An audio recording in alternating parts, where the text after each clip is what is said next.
Scarpa's latest shoe seems to have everyone in a bit of a frenzy. This is the Drago XT.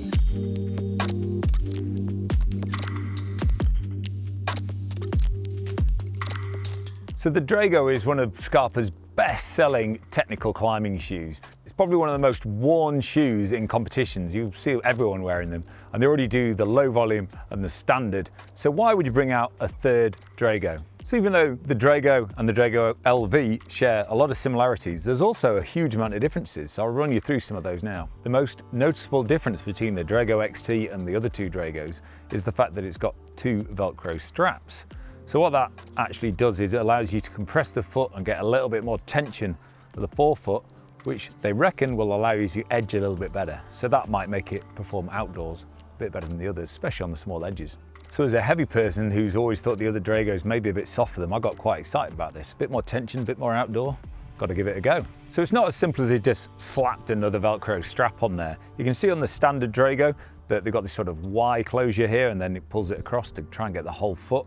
This is more like a big whole wrap, so it really tensions the whole foot, and it's quite noticeable. You can really feel that. What I have found I quite like is using this Velcro strap at the front. Sometimes I leave it a little bit looser if I do want to really pace the foot, a bit like the original Dragos were great for. But if I do get on a smaller edge and I want a little bit more tension, squish my foot a little bit more, I can tighten that right up and I get a little bit more power to the toe. The actual fit of this Drago is slightly different to the other one as well. They actually reckon it's possibly the lowest volume and the narrowest out of all of them, and particularly in the heel, which is a big talking point. Also the toe at the front, it's 1 millimeter further this way, so it makes it a little bit more pointier, again adding to that edging ability. But let's talk about this heel, because it's really quite impressive and looks a bit crazy really. So lots of shoes, as you've probably seen, famous shoes have a sort of molded heel, which they come as a heel cup, like a separate entity. Now Scarpa really wanted that to sort of happen with their shoe, but they didn't want to use a molded version because you can't add tension to it and you'll lose a bit of sensitivity. So they've sort of created their own heel with one big piece which looks a bit like a bat when it's folded out, and they wrap it around. Apparently it's incredibly hard to make, but that just means you get this seamless heel with really, really sticky rubber. So Nathan, the Scarpa expert who did a lot of designing making this shoe, reckons that this heel is stronger. So you know sometimes a heel can collapse on you when you're really pulling on it hard. This will hold a little bit more tension, and also it's a little bit less sensitive but also stronger. So you know, it's not like one's better than the other, they're just different, giving you different choices for different problems. Another thing that's quite noticeable as well is that it's all rubber. You can see here on this Drago that you do get a little bit of material on there, and also you get a bit of a lip too.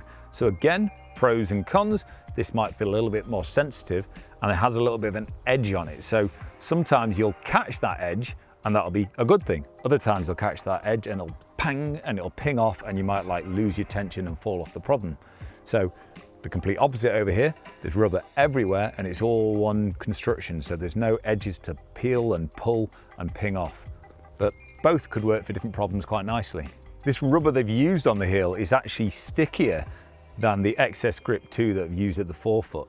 So some people might get worried about durability, but you always end up wearing through your toe at the front, so don't worry about that heel. Internally, it's got the same midsole right at the forefoot, so it's just a small one in the Dragos, which just gives you a little bit of power, a little bit of edging, but you can still have huge sensitivity right on the toe. If you haven't already guessed, they've used their tried and tested Vibrant XS Grip 2 as the rubber here, because it's a great combination of really, really sticky, but with good durability as well. Another thing that's quite noticeably different between these Dragos is the toe patch. Because of this Velcro strap down here, you actually get a little bit less rubber coming up. So the Drago goes all the way up to this top Velcro closure. So you lose a little bit of rubber there, but obviously we get the advantage of the extra tension, remember. But you don't have a seam anywhere here, so it's much smoother, much more durable. As you can notice, the standard Drago has lots of holes in the rubber as well, which sort of makes it spread out and splay a bit, so you can get a lot of sensitivity.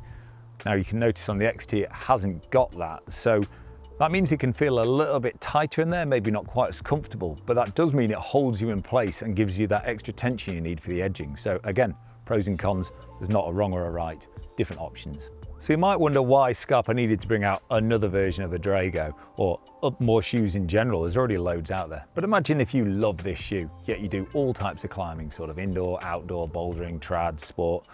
You want a Drago because you know it fits it well. This will just give you another arrow in your quiver, so you know, a bit better on the heel hooking maybe, a bit more sensitive, a bit more squishy. So if you love a Drago, why not add this to your collection? And if you like this video and you found it useful, why don't you subscribe below and give it a like as well.